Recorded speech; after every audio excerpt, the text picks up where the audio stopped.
Today, we're moving Daniel Ricciardo from McLaren F1 back to Red Bull Racing, rekindling that iconic Verstappen-Ricciardo partnership to see how things may turn out. Will Daniel Ricciardo find his form once again back in the helm of Helmut Marko Christian Horner and rekindle some of that form he once had and become once again the dive-bombing honey badger? Or will he continue to slump as he is right now at McLaren? Well, in today's video, we're going to find that out. If you go on to enjoy the video, be sure to hit the like button. Let's get into this. Currently, at the moment in the real-life season, Verstappen is leading the championship, 310 points to Leclerc's 201. You've got Ricciardo's current teammate, Lando Norris, in P7 with 92 points, and Ricciardo is down in P13 in the championship with only a measly 19 points to his name. That is quite a fall from grace for someone who used to be a regular podium contender and multiple race winner in Formula 1. Now we're here at a brand new career save on F1 22, and as you can see on your screen, we have moved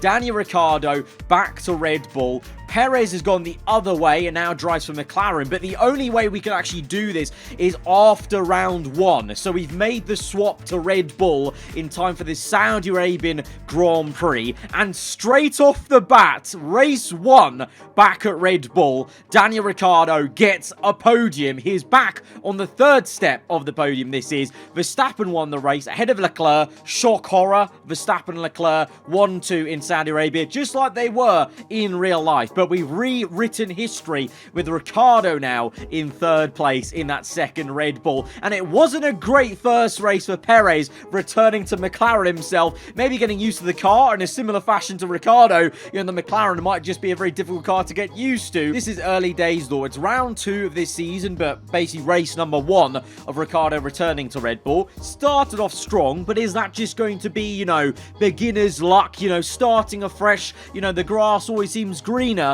but how is he going to do over the course of a whole season? Well, you're about to find out. We're simulating through this entire season, so let's roll on. Round number 3 is at the Australian Grand Prix, his home race, and Ricciardo fails to get on the podium this time round. P4 behind the two Ferraris. Verstappen wins again ahead of the Ferrari, but this time it's Sainz instead of Leclerc, but the two Ferraris were able to beat Ricciardo. Now, to be fair, in Formula 1, I've always said it's a very cruel sport. A lot of the times, your kind of fantasy scenarios never come true, and so things like having a great home race don't really go to plan a lot of the time in Formula 1. I mean, Ricciardo himself has actually experienced that. Remember back in 2019, his first race for Renault, and it ended in disaster here at Albert Park. So it's not a same calamity, but it's still not maybe a home podium that he would have been hoping for. But he's still ahead of the two Mercedes. He's ahead, crucially, of the man who replaced him in McLaren, Sergio Perez, and his old teammate, Lando Norris. Another podium, though, will be in Ricciardo's future very soon. The next round at Imola, Verstappen wins it. Ricciardo gets another third place. Still hasn't got that second step of the podium. Maybe we need the Red Bull car to improve a little bit more in-game for that to happen. But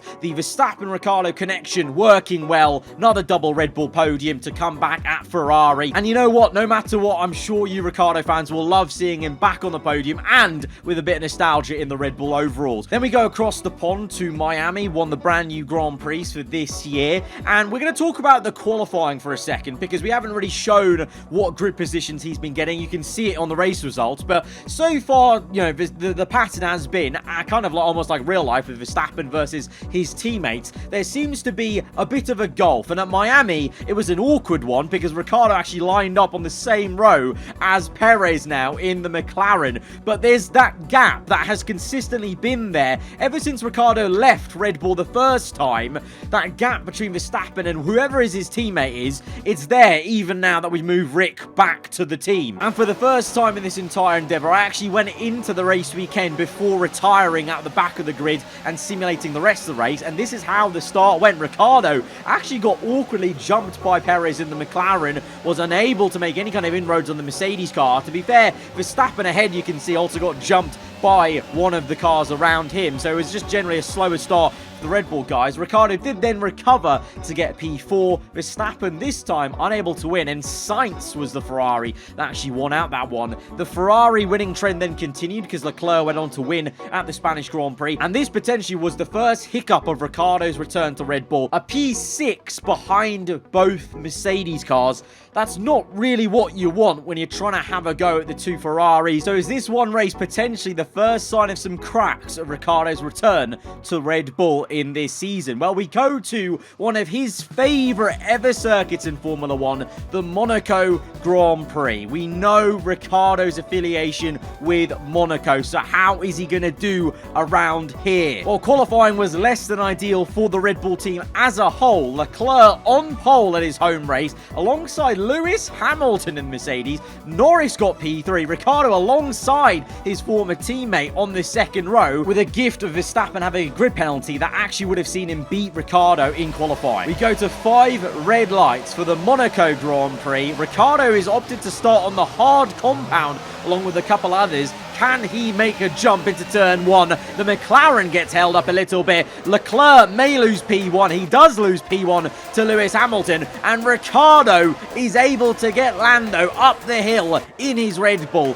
to get up into P3. Pretty good start for a Monaco GP. And of course, it's very difficult to overtake at Monaco. We know that. So from P3 on lap 1, surely he's going to be able to secure a podium, whilst Verstappen is here in the mess, in the traffic, along with George Russell, both having penalties. Well, we simulated then to the end of that Monaco GP race, and somehow Verstappen has managed to win that race ahead of Hamilton and Leclerc. Ricciardo didn't even feature on the podium. What is going on? How has he lost that third place from third on the first lap? Thankfully, his confidence doesn't get knocked too much, and going over to the Canadian Grand Prix, he gets a pretty okay P4, ahead of one Ferrari at least and one Mercedes, but Hamilton does beat him, and then it's another slump in P6 behind both the Mercs and the Ferraris, whilst, I might add, Verstappen is going out and winning both those races. It's then a less than ideal start at a very wet Austrian Grand Prix at Red Bull's home race.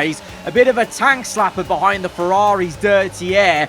He has to control it, but into turn 1, Lando awkwardly slips down the inside, and his former teammate overtakes him at the start of that race, whilst Verstappen is left to fight alone versus the Ferraris and that Mercedes of Hamilton, who seems to be getting stronger and stronger in this season that we are simulating. He even gets attacked by Pierre Gasly in the AlphaTauri, ends up getting 5th place overall with the sprint race and the normal race points added on. That's only 2 points behind Verstappen, to be fair, in the total tally. And you can see Ferrari as a whole actually just did better than Red Bull and as well as Lewis Hamilton. So you can't really bag him too much. That's only 2 points lost. Then we head over to the Hungarian Grand Prix just before the summer break in the season, and a mental Saturday. I don't know what went on for Lando Norris in the McLaren to get pole position here ahead of Carlos Sainz, but that's got to hurt Ricciardo, obviously, leaving the team and seeing his teammate then get pole at Hungary. To be fair, again, Red Bull, for whatever reason, seemed to be on the back foot.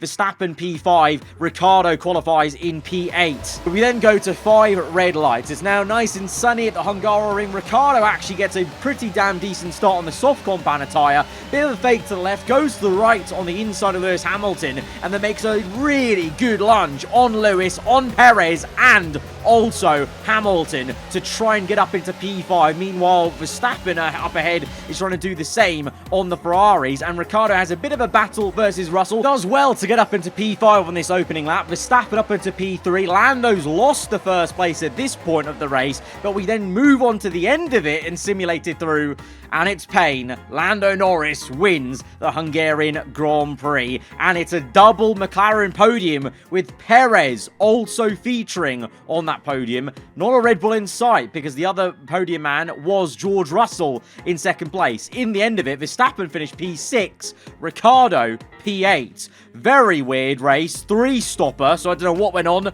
Potentially some rain involved. Ricciardo, and to be fair, both Red Bull cars didn't make the most of their great start, and Verstappen both slumped down the order, but that's more of a team thing, it seems, than a driver. Moving on into then the Belgium Grand Prix, Ricciardo returns to the podium. A bit of form found here around Spa, but to be fair, Verstappen had a DNF. Alonso also DNF, so I don't know if Verstappen and Alonso maybe had a coming together. Who knows, but Ricciardo is back again, tasting that champagne on the podium. We then go to Max's home race, and Verstappen is back on the podium in second place. And of course, at Max's home race, Ricciardo just can't shine at all, and he DNFs in this one, along with the man he replaced of Sergio Perez in the McLaren. Verstappen continued to have issues at the next race at Monza with another DNF, and at the place where Ricciardo won here in 2021, he could not take Red Bull onto the podium, only a P4 there, and then it's a big slump at the Singapore Grand Prix, a place where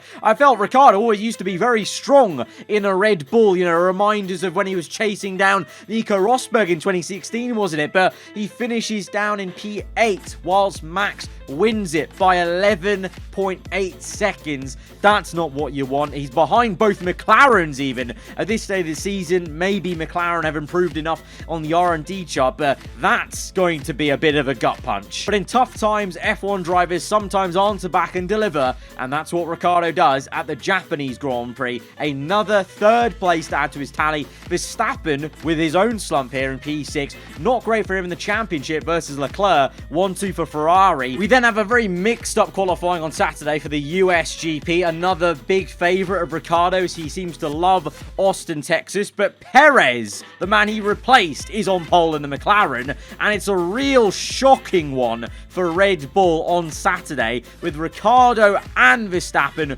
both down the order. Verstappen P12, not even with a penalty, he just qualified in P12, and Ricciardo with a penalty from what would have been P4 on the grid. Both Max and Daniel come through. Verstappen all the way up to second place on the podium. Ricciardo P5. Pretty good recovery drive. You can't really knock that. It's sometimes quite difficult to pass around Cota. And then we go to Mexico, what is usually happy hunting grounds for Red Bull. It's pain for Daniel Ricciardo. It's his second DNF of the season. The car failing him whilst Verstappen is in second place, fighting the Ferraris all on his own. Second last race of this season, quite important one to set up the finale, and it's a big win for Ferrari, a 1-2, and Verstappen goes into the final race 12 points behind Leclerc in the championship. Ricciardo at this stage of the season, I might add, into the final race is behind both Ferraris and both Mercedes. So it's not been the most fairy tale return to Red Bull that you would think, and clearly the slump that he's got from McLaren has kind of carried over a little bit to Red Bull. He's had little flashes with podiums, but not even any higher than third place so far. But let's see what Ricciardo can do in the final race. Can he help his teammate Verstappen secure the World Championship versus Leclerc? Well, it actually turns out to be a very dramatic and chaotic Saturday at Yas Marina, one that Drive to Survive would be proud of for a finale race. Russell on pole, Lando Norris in second in the McLaren. It's a second row lockout for the Red Bull guys. Verstappen in third, Ricciardo fourth, and then you have to wait a while to see where Leclerc is. Sainz in P7. At this point, the constructors is Ferrari, so Ricciardo returning to Red Bull's already not been a happy story for Red Bull, at least as a team, but can he help Max win the championship with Leclerc down in P10? Here we go, fire lights are out, and we're underway for the Abu Dhabi Grand Prix. Ricciardo actually gets a really good start to be awkwardly actually making a move on Verstappen, but they both get Russell off pole position. Russell loses it, and look how funny this ends up. On the last race of this season of moving Ricciardo back to Red Bull, the two old teammates are 1 and 2. Lando Norris is P1 in the McLaren, Ricciardo P2, Verstappen P3, Leclerc's up into P9, but Sainz moved back down to P8. So the Ferrari's having a tough old first lap here at Yas Marina. Can Ricciardo now go out and overtake Norris, something he hasn't done too many times in the McLaren? Well, he doesn't need to, because Lady Luck is on Ricciardo's side, and the McLaren goes slow on lap 2 here in this final race, and Ricciardo takes the lead of the Abu Dhabi Grand Prix. It's a 1-2 for Red Bull, Verstappen second. Now, dare I say, can Daniel Ricciardo in this final race of this season and this video get a race win for Red Bull Racing once again around Abu Dhabi? or will Verstappen go out and overtake him? Well, through the course of the first into this race, Ricciardo actually controls the race and remains in P1. On lap 8 out of 15, Verstappen pits in. I want to add, for this final race, it's a 25% race because I wanted to show you guys the actual racing and the replay cameras. Up till now, we've been simulating the 100% races, so that's why it's 15 laps, not the full kind of, 55 or whatever. But, Verstappen came in on lap 8, Ricciardo and Russell come in the lap after on lap 9, and surprise, surprise, Verstappen is coming through at turn 1, whilst these guys are still going underneath that unique pit exit. It's going to be super tight, but Ricciardo is going to come out side by side with Verstappen, but he's not going to have the momentum to keep P1. So, shock horror, Red Bull have, well, I don't know if they did it intentionally, but they've manufactured a swap of Ricciardo and Verstappen at the first round of pit stop. This is the exact kind of treatment that Ricciardo maybe would have left Red Bull for that first time round. Verstappen was clearly the golden boy, and I think he wanted a new challenge because Verstappen was always going to get that favoured treatment. I know this involves him in a World Championship fight, so you can kind of excuse Red Bull for that. Ricciardo's not in it at all, but it's still a swapping. Verstappen could probably win this championship in second place, but no, Ricciardo's in second. Verstappen has to be the one in P1 for the team. And so this pretty much guarantees then his return to Red Bull Racing. Daniel Ricciardo will not be a Formula 1 race winner again. Max Verstappen wins yet another race in this season and will go on to win this championship in this season versus Leclerc, who's floundering down in P7. But Ricciardo finishes on the podium again in second place. 1-2 for Red Bull to end the season. That's a perfect scenario for Red Bull. So at this point, Christian Horner's pretty happy actually probably with Ricciardo and the way his boys have done the job. But will Ricciardo be happy with this season back at Red Bull? No wins, only 1 second place in the last race, and all his podiums have been third. And the entire time, he has been in the shadow of Max Verstappen. The exact reason why he maybe left Red Bull in the first place. But he's back on the podium, and he's got his smile back. So that's at least one thing in comparison to his tenure at the McLaren F1 team. So swings and roundabouts, I don't know. It's kind of a toss-up of if you think that's a good move for Ricciardo. But this is then how the championship ended in this simulated season, where we move Ricciardo back to the team he used to drive for. Ferrari won the championship, so was it really a successful driver transfer for Red Bull? Would they have won it with Perez in that second car? Who knows? Who knows? And these are the stats of Ricciardo. You see, he's actually managed to just about get Lewis Hamilton and split the two Mercedes cars. And these are all his finishes over the course of the season. I'm going to leave it to you guys to let me know in the comments below. Do you think that's been a successful move back to Red Bull Racing? Ricciardo fans, would you be happy if Ricciardo was to move back to Red Bull and have a season like the one you've just seen in front of your eyes? Let me know in the comments below. If you've enjoyed this video, hit the like button. A very different style of video to the ones I've been making recently, and if you want to see maybe another video like this, a different scenario of moving a driver back to a team they used to drive for, then let me know who that is in the comments below, and I'll see what I can do in the coming weeks. If you're new around here, then do get subscribed for weekly Formula 1 content. I'll see you guys next time. Goodbye.